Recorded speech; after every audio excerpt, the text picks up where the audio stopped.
Hello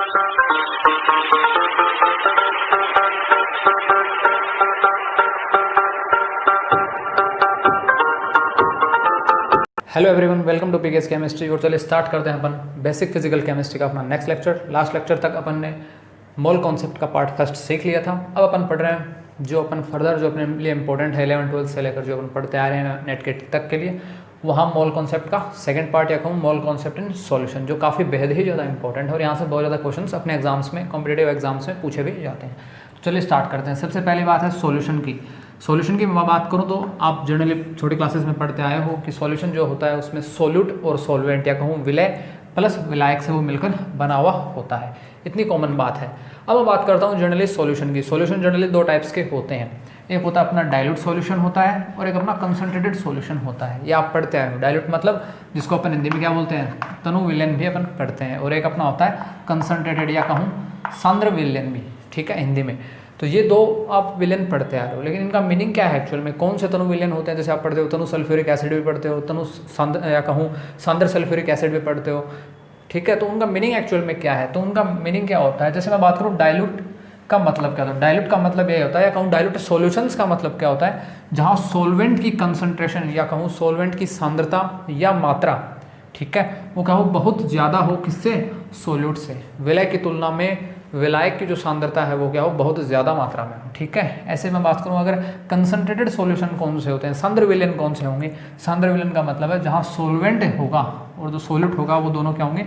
लगभग equal quantities में होंगे या कहूँ इक्वल उनकी कंसंट्रेशन होगी, लगभग उनकी बराबर कंसंट्रेशन होगी, ज़्यादा डिफरेंस आपको नहीं मिलेगा, ठीक है। तो ऐसे सॉल्यूशन होंगे मेरे कैसे? सांद्र विलयन। अब देखिए यहाँ जो अपन मैंने किसकी बात करें? मैं बात कर रहा हूँ जैसे यहाँ क्या कहूँगा, सोलवेंट की सांद्रता ज़्यादा है किससे? सोल्यूट से, या कहूँ सोलवेंट की concentration is more than solute, ठीक है। अब मतलब क्या हुआ? अपन बात किसकी करें? अपन बात करें कंसंट्रेशन की। यहाँ एक वर्ड आ रहा है कंसंट्रेशन या सांद्रता, ठीक है। तो मैं कह सकता हूँ कि जो दोनों ही चीज़ें हैं, डाइल्यूट सॉल्यूशन या कंसंट्रेटेड सॉल्यूशन, दोनों ही एक चीज़ पर डिपेंड करते हैं, या उसे अपन कहते हैं कंसंट्रेशन, सांद्रता, ठीक है। अब मैं यहाँ ज़्यादा डेप्थ में नहीं जाऊँगा कि सांद्रता क्या है क्या नहीं। जनरली क्वांटिटीज़ होती हैं, जो भी आप सोलवेंट सोल्यूट लेते हो किसी भी विलयन में, ठीक है, तो उसकी जो मात्रा होती है उसी को अपन कंसंट्रेशन बोलते हैं सॉल्यूशन के अंदर, ठीक है, एक विलयन के अंदर, ठीक है। उसी मात्रा को अपन कंसंट्रेशन नाम दे देते हैं, ठीक है। जनरली कंसंट्रेशन जो अपन पढ़ेंगे यहाँ पर मोल कॉन्सेप्ट में, वो अपन तीन तरह की कंसंट्रेशन पढ़ेंगे। एक अपनी मोलरिटी की फॉर्म में पढ़ेंगे जिसको कैपिटल एम से शो करते हैं, एक अपन पढ़ेंगे मोललिटी जिसको अपन स्मॉल एम से शो करते हैं, और एक अपन पढ़ेंगे नॉर्मेलिटी जिसको अपन कैपिटल एन से शो करते हैं। मोलरिटी से मेरा मतलब है मोलरता, ठीक है। ऐसे मोललिटी है, मोललिटी मतलब मोललता, ठीक है। जनरली आप क्या पढ़ते हो हिंदी में, जिसको अपन क्या बोलते हैं? मोललता भी अपन कहते हैं, ठीक है। और एक होती है अपनी नॉर्मेलिटी एंड। अब जनरली काफ़ी बार यह बात उठ के आती है कि इंग्लिश में पढ़ा रहे हो या ऐसा है, इंग्लिश वगैरह को ज़्यादा कोई रोल नहीं। ये चीज़ें बेसिक अपने जो केमिस्ट्री की लैंग्वेज में जो इंग्लिश के वर्ड्स हैं मैं सिर्फ वही यूज़ कर रहा हूँ, कुछ अलग वर्ड्स नहीं है। सोलवेंट, सोल्यूट, ये सॉल्यूशन, ये सब आप पढ़ते आ रहे हो, कोई अलग चीज़ थोड़ी ना है। ये तो बेसिक चीज़ें होती है। इतनी भी इंग्लिश अगर आप नहीं सीख पाओगे फिर एमएससी में क्या फ़ायदा होगा केमिस्ट्री से? या फिर आगे आप अगर रिसर्च में जाओ या फिर आगे कुछ भी नेट गेट की अगर आप और ज़्यादा प्रिपरेशन करो या कुछ भी तैयारी करो तो वहाँ आपको इंग्लिश की तो नीड पड़ेगी, ठीक है। तो ज़रूरी है कि आप केमिस्ट्री के रिस्पेक्ट में इंग्लिश के वर्ड्स ये सीखें। कुछ चीज़ें हार्ड नहीं है यहाँ पर, बेसिक वही वर्ड्स हैं जो बार बार अपने यूज़ में होंगे, तो आपको एक वे में हो जाएंगे, फिर कोई दिक्कत भी नहीं होगी, ठीक है। तो अब अपन स्टार्ट करते हैं कंसंट्रेशन में अपना पहला पार्ट मोलरिटी के बारे में। मोललता जिसको कैपिटल एम से भी शो करते हैं। मोललता क्या होती है? मोललता भी क्या है? सांद्रता ही है, ये बात आप ध्यान में रखना। मोललता भी सांद्रता ही है, मोलरता भी क्या है? सांद्रता ही है। मोललता भी सांद्रता ही है और नॉर्मलता भी सांद्रता ही है। तीनों सांद्रता ही हैं, कुछ अलग नहीं है। लेकिन उनकी जो डेफिनेशंस हैं या उनके जो फॉर्मूलाज हैं वो थोड़े अलग अलग टाइप से दिए हुए हैं। कुछ भार के रेस्पेक्ट में दिए हुए हैं, कुछ आयतन के रेस्पेक्ट में दिए हुए हैं, ठीक है। तो वो अपन कुछ ग्राम तुल्यांक के रेस्पेक्ट में दिए हुए हैं। तो वो चीज़ें अलग अलग तरीके से दी हुई हैं और चीज़ें तीनों ही क्या हैं? डिफाइन करते हैं कंसंट्रेशन को ही। तो अपन पहला अपन स्टार्ट करें मोलरिटी। कैपिटल एम से इसको रिप्रेजेंट करते हैं। इसका फॉर्मूला होता है number of moles of solute divide by volume of solution in litre. यानी सोल्यूट यानी विलय के मोल होंगे बटा, या कहूँ डिवाइड बाई विलय के मोल डिवाइड बाई किससे? सॉल्यूशन के आयतन से, वॉल्यूम ऑफ सॉल्यूशन। और इंपॉर्टेंट बात क्या है यहाँ पे ध्यान रखना है, सॉल्यूशन जो होगा वो अपन को लीटर में लेना है। अगर आपको सपोज ml में दे दिया हो, ठीक है, या फिर आपको मीटर क्यूब में दे दिया हो, वॉल्यूम वगैरह सब मैंने यूनिट करवाई हुई है, आपको बेसिक फिजिकल केमिस्ट्री की यूनिट कन्वर्जन में, तो वहाँ से आप देख लेना। तो जो भी वॉल्यूम आपको दिया हो, अगर लीटर में तो अच्छी बात है, अगर लीटर में नहीं है क्वेश्चन के अंदर तो आप उसको लीटर में कन्वर्ट कीजिए, ठीक है, ये इंपॉर्टेंट बात है। तो विलय के मोल बटा विलेन का आयतन, जनरली अपन पढ़ते आ रहे हैं। विलय के मोल इसको अपन रिप्रेजेंट करते हैं स्मॉल n से, ठीक है, divide by volume of solution, और इसको अपन कैपिटल V से रिप्रेजेंट करते हैं। आई बात समझ में, यानी इसका एक फॉर्मूला बन चुका है मोलरिटी का, m = n/v, ठीक है। और m क्या है, मोलरिटी। अब मोलरिटी कहूँ या कंसंट्रेशन कहूँ एक ही बात है, तो यहाँ से मैं ये भी बोल सकता हूँ C = n/v भी बोल सकता हूँ। C मतलब कंसंट्रेशन यानी सांद्रता। आई बात समझ में, लेकिन ये कंसंट्रेशन किसके पद में होगी, ये मोलरिटी के पद में होगी, ये बात आपको ध्यान रखना है, ठीक है। सॉरी। अब इसकी बात आती है यूनिट क्या होगी। तो जनरली यूनिट अपन हमेशा फॉर्मूला से यूनिट ड्राइव करते हैं। देखिएगा ऊपर क्या है, मैं कहूँ नोमिनेटर में क्या है, अंश में क्या है, नंबर ऑफ मोल्स अपन देख रहे हैं किसके, विलय के, यानी मोल्स। मोल्स मतलब मैं लिख सकता हूँ यहाँ पे मोल, डिवाइड, यूनिट की अपन बात कर रहे हैं कि यूनिट कैसे निकालें, मोलरिटी की यूनिट क्या होगी। डिवाइड अपन किससे कर रहे हैं, विलन के आयतन से, और विलन का आयतन किस में होना चाहिए, लीटर में, ये लगा दिया लीटर। तो ये बन गई अपनी यूनिट, सिंपल सी मोलरिटी की यूनिट आ गई, मोल पर लीटर क्या आ गई, जिसको अपन क्या लिख सकते हैं, अपन उसको ऐसा भी लिख सकते हैं, मोल लीटर इनवर्स लिख सकते हैं ना, डिवाइड में है लीटर, ऊपर जाएगा तो पावर -1 हो जाएगी, तो उसको अपन लिख सकते हैं मोल पर लीटर पे अपन लिखते हैं, ये बात ध्यान में आई। और इसी मोल पर लीटर को जो स्टैंडर्ड जो क्वेश्चंस में जो यूज होता है वो कैसे लिखा जाता है, कैपिटल M से, ये बात आपको ध्यान रखनी है, ठीक है। मोल पर लीटर कहीं मिला अपने को तो उसका मतलब कैपिटल M ही है, और कैपिटल M मतलब मोलरिटी है, वो कंसंट्रेशन मोलरिटी के पद में आपको दी हुई है, ये बात आपको ध्यान रखनी है, ठीक है। मोल पर लीटर या कैपिटल M। अब नेक्स्ट अपन बात करते हैं, यहाँ एक वर्ड और आया है मोल, ठीक है। सोल्यूट के जो मोल्स हैं वो अपन कैसे निकालेंगे। मोल्स क्या होते हैं, जनरली नंबर ऑफ मोल्स, या कहूँ स्मॉल n, वो कैसे निकालेंगे अपन, mass of solute divide by molar mass of solute, यानी विलय के मोल, विलय का भार, विलय का भार, मास ऑफ सोल्यूट विलय का भार, divide by molar mass of solute विलय का अणुभार, यानी विलय के मोल डिवाइड बाय विलय के अणुभार, ये बात आपको ध्यान रखनी है, ठीक है। विलय के मोल डिवाइड बाय विलय का अणुभार, यानी जो भी आपको विलय दिया होगा उसका मास आप रखिएगा यहाँ पर, और जो विलय आपको दिया है उसका मोलर मास, अणुभार, और अणुभार अपन ने कल खूब निकाले हैं, ठीक है। जब अपन ने मोल कॉन्सेप्ट स्टार्ट किया तो वहाँ अपन ने CO2 वगैरह, कार्बन वगैरह, ऑक्सीजन, NaCl वगैरह, इन सभी के अपन ने मोलर मास अपन ने देखे थे कैसे डिवाइड करते हैं, इनकी जो द्रव्यमान संख्या होती है उनको आपस में ऐड कर देते हैं, ठीक है। अब बात यहाँ एक इंपॉर्टेंट बात मैं आपसे डिस्कस करना चाहता हूँ, मोलर मास ऑफ सॉलिड, इसकी यूनिट क्या होगी, मोलर मास या कहूँ विलय के अणुभार की यूनिट क्या होगी, वो अपन कैसे निकालेंगे कि किसी भी एटम की, किसी भी मॉलिक्यूल की जो अणुभार होता है उसकी यूनिट क्या होगी। तो उसकी यूनिट भी भेद ही सिंपल है, कल जो अपन ने पढ़ा उसी से रिलेटेड है। कैसे है, जैसे मैं अगर बात करूँ आपसे, मैं कहूँ 1 मोल ऑफ कार्बन की मैं अगर बात करूँ तो 1 मोल ऑफ कार्बन एटम या कार्बन किसके इक्वल हो सकता है, क्या मैं लिख सकता हूँ 1 मोल ऑफ कार्बन एटम को 12 ग्राम, ठीक है, 12 ग्राम ऑफ कार्बन एटम, एक ही बात है, 12 ग्राम ऑफ कार्बन एटम, इतना अपन लिख सकते हैं कि नहीं लिख सकते, लिख सकते हैं। इसका मतलब क्या है, इस लाइन का थोड़ा और मतलब अपन समझते हैं। इसका मतलब है कि कार्बन के 1 मोल का जो मास होगा वो कितना होगा, 12 ग्राम। कार्बन के 1 मोल का मास क्या होगा, 12 ग्राम होता है। ऐसे अगर आप चाहो तो यहाँ पर ऑक्सीजन भी लिख सकते हो, कोई बड़ी बात नहीं। ऑक्सीजन लोगे तो कितना आ जाएगा यहाँ पर, 16 आ जाएगा, क्योंकि ऑक्सीजन का जो एटॉमिक नंबर है वो 8 होता है, और तो उसका एटॉमिक मास कितना हो जाएगा, लगभग 2 गुना होता है, तो 16 वो होता है, ठीक है। यहाँ परफेक्ट 2 टाइम्स अपना एटॉमिक नंबर से होता है एटॉमिक मास, ठीक है। तो अपन लिख सकते हैं ये 1 मोल ऑफ ऑक्सीजन किसके इक्वल होगा, 16 ग्राम ऑफ ऑक्सीजन एटम। आई बात समझ में, ठीक है। इसका इस लाइन का मतलब है कि ऑक्सीजन के 1 मोल का जो मास होगा वो कितना होगा, 16 ग्राम होगा। ऑक्सीजन के 1 मोल का मास 16 ग्राम। तो यहाँ से मैं ये लिख सकता हूँ क्या कि मोलर मास, देखिएगा मैं ये लिख सकता हूँ क्या, मोलर मास ऑफ ऑक्सीजन, यानी ऑक्सीजन का मोलर मास क्या होगा, 16 ग्राम पर मोल, या मोल इनवर्स पर मोल लिखूँ। इसी को चलिए थोड़ा सा और कर देते हैं, क्या मैं लिख सकता हूँ 16 ग्राम पर मोल, ऐसा लिख सकते हैं क्या अपन, molar mass of oxygen is equal to 16 gram per mole. इस वर्डिंग का क्या मतलब है, थोड़ा इस पे फोकस कीजिए। इस वर्डिंग का क्या मतलब है, यहाँ लिखा है 16 ग्राम पर मोल। पर मोल का मतलब क्या होता है, यानी यहाँ मतलब है कि 1 मोल में 16 ग्राम मास है। किसके 1 मोल में? इस ऑक्सीजन के। आई बात समझ में? पर मोल में 16 ग्राम हैं, लेकिन मोल किसके हैं? इस ऑक्सीजन एटम के तो हैं। यानी ऑक्सीजन के 1 मोल में कितना मास है? 16 ग्राम। वही तो अपने ऊपर लिखा है, उसी चीज़ को अपन ऐसा ले सकते हैं। लेकिन यही अब क्या बन चुकी है? मोलर मास की यूनिट बन चुकी है। क्या?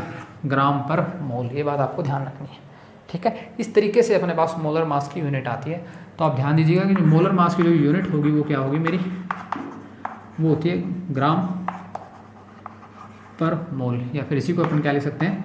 ग्राम मोल इनवर्स। आई बात समझ में? ठीक है। तो बात आप थोड़ा ध्यान रखिएगा। मोलर मास ऑफ ऑक्सीजन कितना हो जाता है? 16 ग्राम पर मोल। एक ही तो बात है, ठीक है।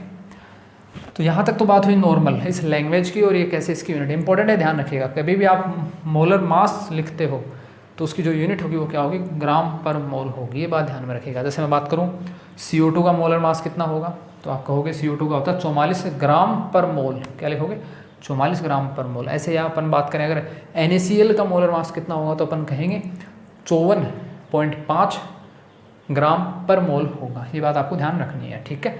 तो यूनिट कन्वर्जन या यूनिट बहुत ज़्यादा इंपॉर्टेंट होती है पूरी फिजिकल केमिस्ट्री में। ये बात आपको ध्यान रखिएगा, ठीक है। अब मैं बात करता हूँ नेक्स्ट मोलरिटी में। सपोज क्वेश्चन नहीं कर रहे हैं अपन, मैं भी आपसे सिर्फ एक लैंग्वेज की बात कर रहा हूँ। अगर आपको ऐसी कोई लैंग्वेज लिखी हुई मिले 10m NaOH सॉल्यूशन, सिर्फ इतना, इसका मतलब क्या है?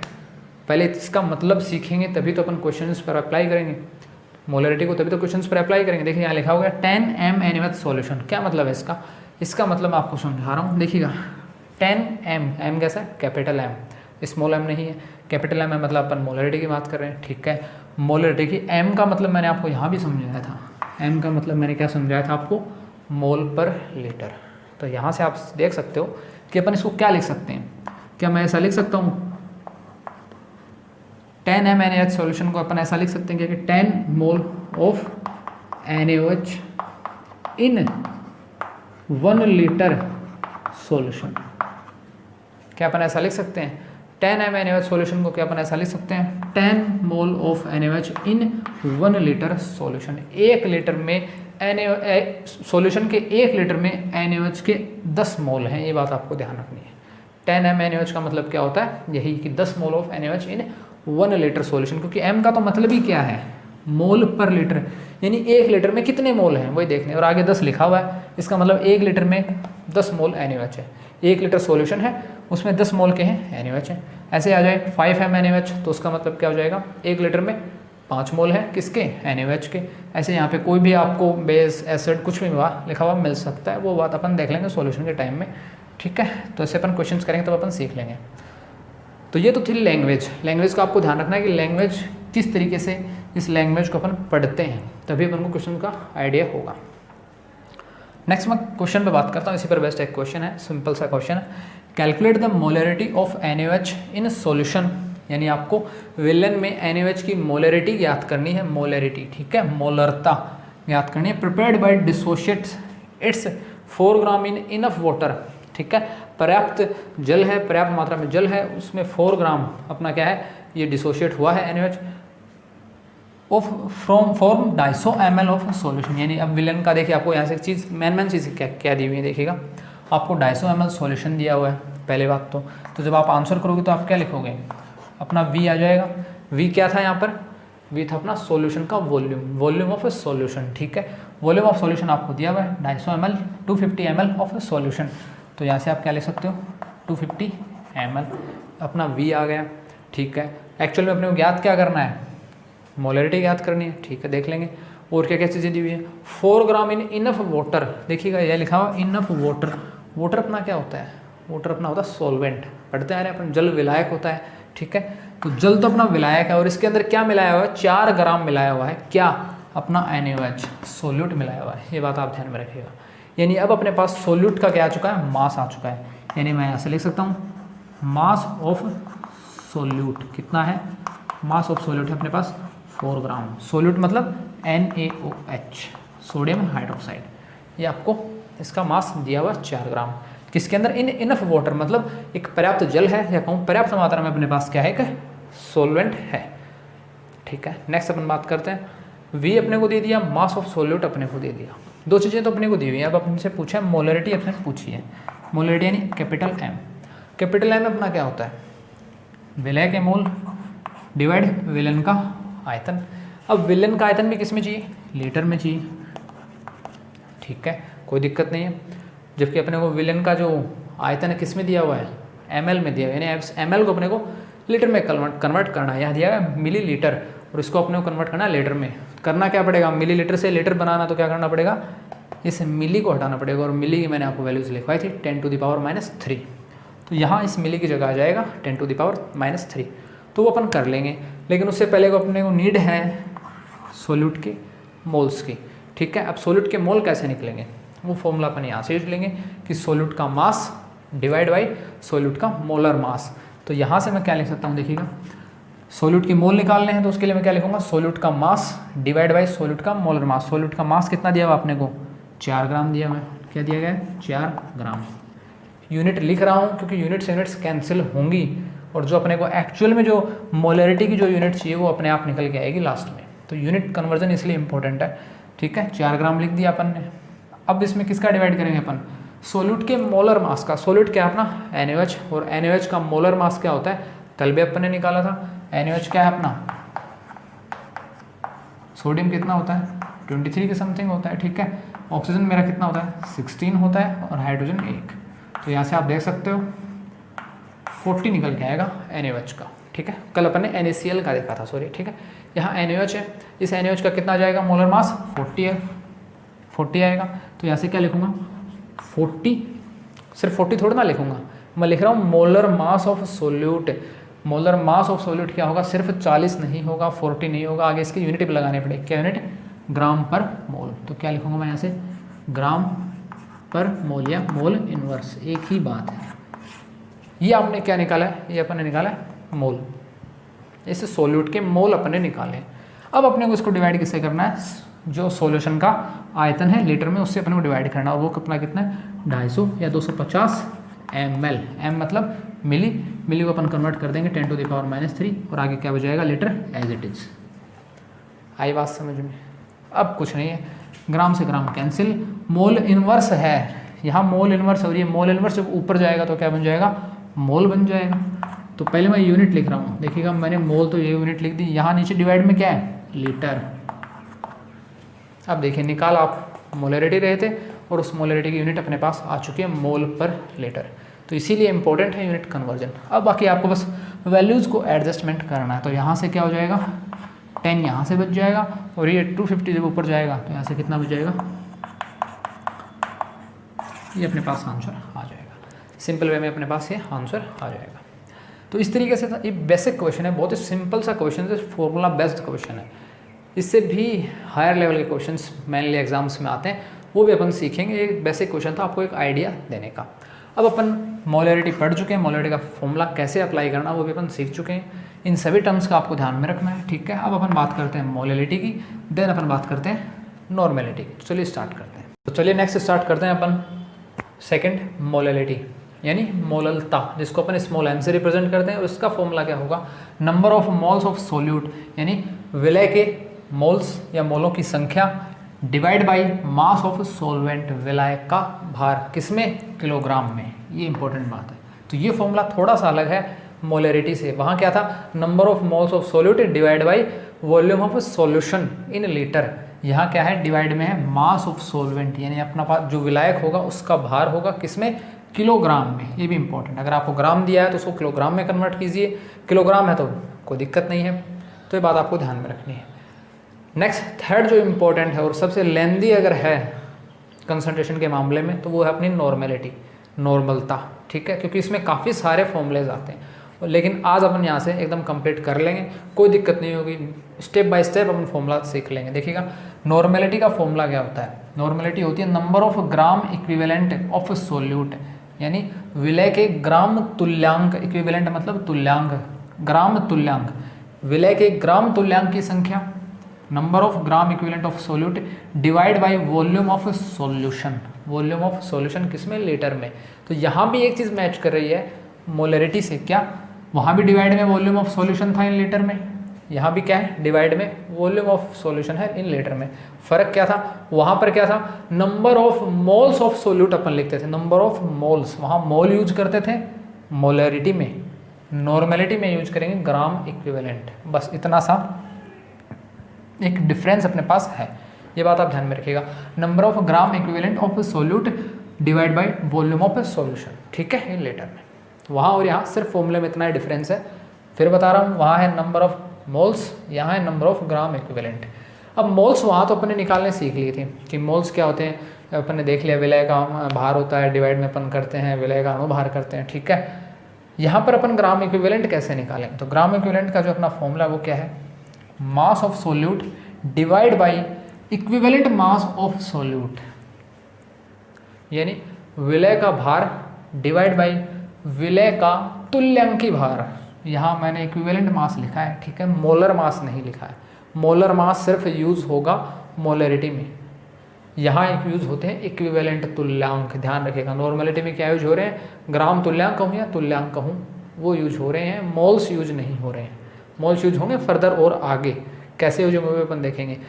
तो वहाँ अपन ने क्या निकाला था, जो अपन मोल्स का जो फॉर्मूला लिखा था, मोल का फॉर्मूला क्या लिखा था, विलय का भार डिवाइड बाई विलय का अणुभार। और यहाँ ग्राम तुल्यांक कैसे निकालेंगे विलय के, विलय का भार डिवाइड बाई विलय का तुल्यांकी भार, ये बात आप ध्यान में रखिएगा, ठीक है। यहाँ क्या आएगा, विलय का भार, विलय का अणुभार नहीं आएगा, विलय का तुल्यांकी भार आएगा, क्योंकि अपन क्या निकाल रहे हैं, नॉर्मेलिटी अपन निकाल रहे हैं, तो ये बात ध्यान में रखिएगा। अब एक बात और आती है, मास ऑफ सॉल्यूट तो अपने को दिया होगा, विलय का भार तो अपने को दिया होगा, लेकिन ये भी इक्विवेलेंट मास कैसे निकालें। यहाँ दिक्कत थी, ग्राम इक्विवेलेंट कैसे निकालें, ग्राम इक्विवेलेंट के लिए फॉर्मूला, ठीक है। अब बात आती है यहाँ इक्विवेलेंट मास कैसे निकालेंगे, तभी है सबसे लेंदी फॉर्मूला, ठीक है। अब इक्विवेलेंट मास कैसे निकालेंगे, वो होगा molar mass divide by n factor. क्या होगा, molar mass divide by n factor. Molar mass किसका, सोल्यूट का ही, ठीक है, सिंपल सी बात है। तो molar mass divide by n factor, तब जाके अपना निकलेगा इक्विवेलेंट मास। वो इक्विवेलेंट मास अपन कहाँ पुट करेंगे, यहाँ पुट करने पर अपना जो मान आएगा वो किसका आएगा, जो वैल्यूज आएंगे वो किसके आएंगे, ग्राम इक्विवेलेंट की। ग्राम इक्विवेलेंट की जो वैल्यू आएंगी वो अपन कहाँ पुट करेंगे, यहाँ पर। और यहाँ पुट करने के बाद और उसको सॉल्यूशन के वॉल्यूम से डिवाइड करने के बाद अपनी आएगी नॉर्मेलिटी। और उसके बाद भी एक चीज़ रह जाती है, क्या, एन फैक्टर, क्योंकि इक्विवेलेंट मास डायरेक्ट तो निकलेगा नहीं। चलिए मोलर मास तो अपने को पता होगा सोल्यूट का, ठीक है, अपन निकालेंगे, लेकिन एन फैक्टर क्या चीज़ है, अब एन फैक्टर भी निकालना पड़ेगा। तो जनरली एन फैक्टर जो मेरा होता है वो एसिड का अलग होता है, बेस का अलग होता है और सोल्ट्स का अलग होता है। जनरली तीन तो होते हैं, एसिड, बेस, सोल्ट, ठीक है। तो इन तीनों के लिए एन फैक्टर अपने को निकालना पड़ेगा, ठीक है। देखिएगा एसिड के लिए अपन एन फैक्टर कैसे निकालेंगे। एसिड के लिए एन फैक्टर होगा नंबर ऑफ रिप्लेसेबल H+, यानी वो H+ जो प्रतिस्थापित हो सके, या फिर सिंपल लैंग्वेज में कहूँ, किसी एसिड में वो हाइड्रोजन जो कि क्या हो, एसिडिक हो, ठीक है, अम्लीय हाइड्रोजन हो, जो क्या हो, आसानी से H+ के फॉर्म में बाहर निकल जाए। ऐसे आपको हाइड्रोजन गिनने हैं, जितने वो होंगे उतना ही अपना एन फैक्टर हो जाएगा। जैसे मैं बात करूँ HCl में, हाइड्रोक्लोरिक एसिड में क्या होगा एन फैक्टर, 1, क्यों, क्योंकि यहाँ सिर्फ एक ही हाइड्रोजन है एसिडिक, H+ की फॉर्म में निकलने वाला। सल्फ्यूरिक एसिड में क्या है, 2 हाइड्रोजन होते हैं, ठीक है, एसिडिक, तो इसका एन फैक्टर 2 हो जाएगा। मैं बात करूँ एसिटिक एसिड में कितना होगा, यहाँ सिर्फ एक ही हाइड्रोजन है, एसिडिक हाइड्रोजन, ये कोई एसिडिक हाइड्रोजन नहीं है, ये एसिडिक हाइड्रोजन होता है कार्बोक्सिल ग्रुप वाला, ठीक है। तो यहाँ एन फैक्टर कितना हो जाएगा, 1 हो जाएगा। मैं बात करूँ इस एसिड की, यानी ये कौन सा एसिड अपना, डाइकार्बोक्सिलिक एसिड कहूँ या ऑक्सैलिक एसिड कहूँ, तो यहाँ कितने एसिडिक हाइड्रोजन है, यहाँ 2 एसिडिक हाइड्रोजन है, एक ये रहा और एक ये रहा, तो यहाँ से 2 आ जाएगा। तो अगर आपको एसिड दिए हुए हैं तो एन फैक्टर ऐसे निकल जाएगा, उस एन फैक्टर का यहाँ मान रखना, ठीक है। और जो मोलर मास आपको दिया है वो मोलर मास देख लेना सॉल्यूट का, जो भी निकल के आए, दोनों को डिवाइड करोगे तो इक्विवेलेंट मास आ जाएगा, वो यहाँ पुट करना, ग्राम इक्विवेलेंट निकालना, और ग्राम इक्विवेलेंट को यहाँ पुट करना और नॉर्मेलिटी निकालना। इस टाइप से एक लेंदी प्रोसेस इसकी होती है। क्वेश्चन इस पर अपन करेंगे, डोंट वरी। नेक्स्ट अपना बेस। बेस के लिए क्या देखना अपने को, number of replaceable hydroxide ion या OH- आयन, या कहूँ बेस को, बेस में एन फैक्टर कैसे देखेंगे कि कितने OH- निकल सकते हैं, ठीक है, रिप्लेसेबल हो सकते हैं। तो यहाँ क्या है, NaOH, सोडियम हाइड्रोक्साइड है, तो इसके लिए n कितना आ जाएगा, एन फैक्टर 1 आ जाएगा। देखिए ये एन फैक्टर अलग है, इस n को मोल से मत कोरिलेट कीजिएगा, वहाँ भी अपन ने मोलरिटी में मोल्स को अपन ने स्मॉल n से रिप्रेजेंट किया था, वो चीज़ें अलग थी, यहाँ एक अलग है, लेकिन थोड़ा बहुत रिलेशन मान सकते हो क्योंकि यहाँ भी अपन संख्या ही काउंट कर रहे हैं और वहाँ भी नंबर ऑफ मोल्स में एक तरह की संख्या ही होती है, ठीक है। तो ये बात आपके ध्यान में रखिएगा। तो ये NaOH के लिए n फैक्टर कितना आ जाएगा 1, क्योंकि यहाँ क्या है सिर्फ एक OH है जो रिप्लेस हो सकता है, एक हाइड्रोक्साइड आयन है। ऐसे में अमोनियम हाइड्रोक्साइड की बात करूँ तो यहाँ कितना हो जाएगा, यहाँ भी एक ही होगा, आप देख सकते हो, ठीक है। मैं बात करूँ इस कैल्शियम हाइड्रोक्साइड की, यहाँ कितने रिप्लेसेबल OH माइनस हैं, या कहूँ कैल्शियम हाइड्रोक्साइड में ऐसे कितने OH माइनस हैं जो डोनेट हो सकते हैं, निकल सकते हैं बाहर, तो ये हो जाएंगे 2। तो इसके लिए n फैक्टर कितना हो जाएगा 2 हो जाएगा। सिंपल सा आप किसी बेस के लिए भी n फैक्टर आप देख सकते हो। नेक्स्ट बात आती है सोल्ट की। किसी सोल्ट अगर आपको दिया हो तो सोल्ट में अपन कैसे चेक करेंगे। तो सोल्ट में क्या है, जहाँ H+ भी नहीं हो, जहाँ OH- भी नहीं हो, वही अपना सोल्ट है, सिंपल सी बात है, ठीक है। तो सोल्ट कैसे, सोल्ट में क्या देखना है, total number of positive charge या नेगेटिव चार्ज। या तो आप उस सोल्ट में सिर्फ पॉजिटिव चार्ज काउंट कीजिए कि कितने पॉजिटिव चार्ज हैं, या फिर आप उस सोल्ट में सिर्फ नेगेटिव चार्ज ही काउंट कीजिए। दो चीज़ें में से कोई भी एक चीज़ काउंट कर लीजिए, या तो टोटल पॉजिटिव चार्ज काउंट कर लीजिए, वो आपका n फैक्टर हो जाएगा सोल्ट में, या फिर आप उसमें केवल सिर्फ नेगेटिव चार्ज काउंट कीजिए तो वो अपना n फैक्टर हो जाएगा। दोनों में से कोई भी कर लो, एक ही बात है, कोई फर्क नहीं पड़ेगा। क्यों, क्योंकि सोल्ट बन रहा है, सोल्ट में जितने पॉजिटिव आयंस होंगे उतने नेगेटिव आयंस होंगे, तो उससे कोई फर्क नहीं पड़ेगा। बात करते हैं अपन Na2CO3 सोडियम कार्बोनेट की। यहाँ कितने पॉजिटिव आयंस और कितने नेगेटिव आयंस हैं वो अपन कैसे देखेंगे, देखिएगा Na2CO3 है तो यहाँ क्या हो जाएगा, मेरे 2 तो Na+ हैं और एक मेरा क्या है कार्बोनेट आयन है। अब बात आती है पॉजिटिव चार्ज और नेगेटिव चार्ज की। देखिएगा एक Na के प्लस, एक सोडियम के पास 1+ चार्ज होता है, ठीक है। अपने पास कितने सोडियम है, अपने पास तो 2 सोडियम है, यानी पॉजिटिव चार्ज कितने हो गए, 2 पॉजिटिव चार्ज हो गए, यानी अपना n फैक्टर क्या होगा 2 हो जाएगा। सिंपल सा 2 n फैक्टर हो जाएगा। ये तो अपन ने देखा पॉजिटिव चार्ज के बेस पर। ऐसे अगर मैं कहूँ नेगेटिव अगर अपन काउंट करते हैं तो नेगेटिव कितने हैं, कितने माइनस चार्ज हैं 2-, तो भी अपन कह सकते थे n फैक्टर 2 ही होगा। तो क्या तो पॉजिटिव चार्ज देख लो सोल्ट में या नेगेटिव चार्ज देख लो, ठीक है। ऐसे मैं बात करता हूँ यहाँ पर Na2SO4 सोडियम सल्फेट में, तो as it is sodium sulphate में भी क्या होगा, सोडियम सल्फेट में भी क्या होंगे 2 Na+ प्रेजेंट होंगे और एक अपना होगा सल्फेट आयन, होगा कि नहीं होगा। ये तो आपको सिंपल सी आती होगी। इसको अपन इधर भेजेंगे, इस नंबर को उधर, तो पावर में जाएगा, चार्ज माइनस का बन जाएगा, ठीक है। और यहाँ सल्फेट कितनी मान रहा है, सिर्फ एक संख्या में है। देखिए SO4 है, ठीक है। ऐसा मत सोचिए कि ऑक्सीजन का 4 इधर आएगा, ये ऐसा नहीं होता है, ठीक है। ये जो 1 है केमिस्ट्री चेंज कर दोगे, वरना तो यहाँ 1 आएगा, यहाँ पर आएगा, सोडियम के ऊपर आएगा, ठीक है।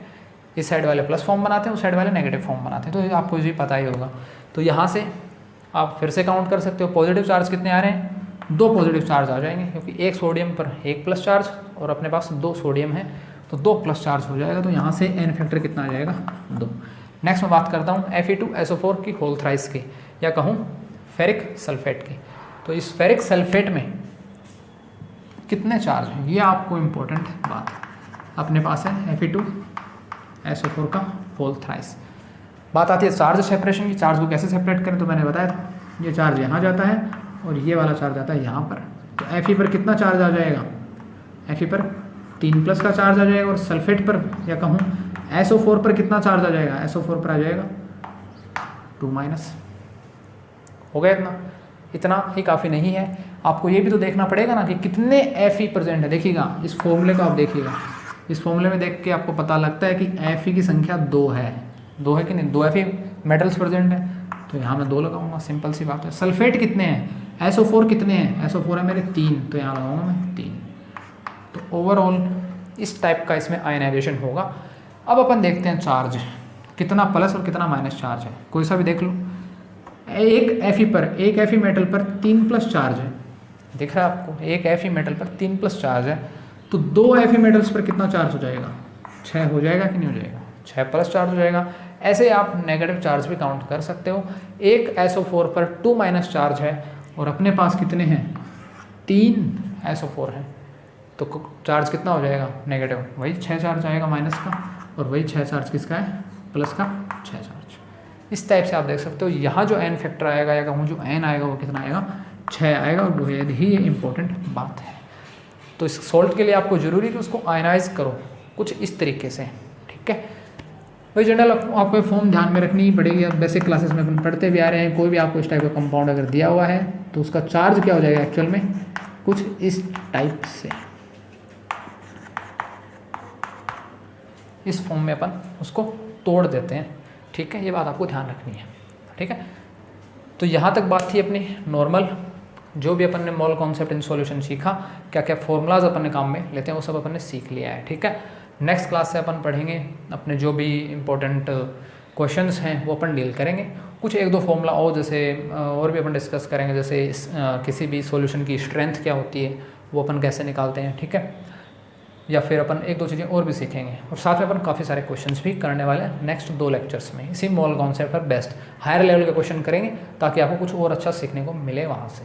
ठीक है, ये चीज़ें तो यूज होंगी लेकिन कुछ और हायर लेवल की चीज़ें भी अपन सीखेंगे उनमें, कि किस तरीके से मोल्स कॉन्सेप्ट को अपन अप्लाई करते हैं। अप्लाई करना जरूरी है, फॉर्मूला याद होना ही काफ़ी नहीं है, ये तो याद होने चाहिए, एप्लीकेशन भी आनी चाहिए। किसी की भी फॉर्मूले को अपन अप्लाई कैसे करें किसी क्वेश्चंस में। ठीक है, तो तब तक के लिए धन्यवाद।